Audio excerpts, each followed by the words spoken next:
लातूर शहरामध्ये जी इन्फ्रास्ट्रक्चरची कामं झाली आहेत ही अभूतपूर्व अशा प्रकारची कामं आहेत। एकीकडे आपले नेते माननीय गडकरी साहेब यांच्या संकल्पनेतनं होणारी कामं आणि दुसरीकडे महाराष्ट्र शासनाच्या माध्यमातून आपण जी कामं करतो यामुळे आपल्या सगळ्या भागाचा चेहरा मोहरा बदलतोय।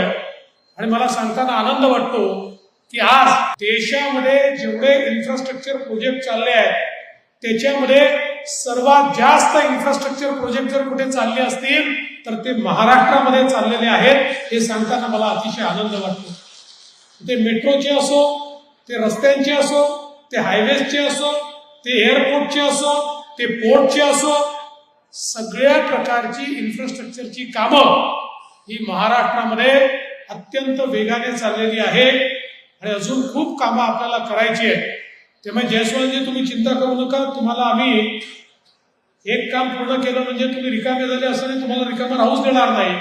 आमच्याकडे खूप कामं आहेत, ती सगळी कामं आता वेगाने करायची।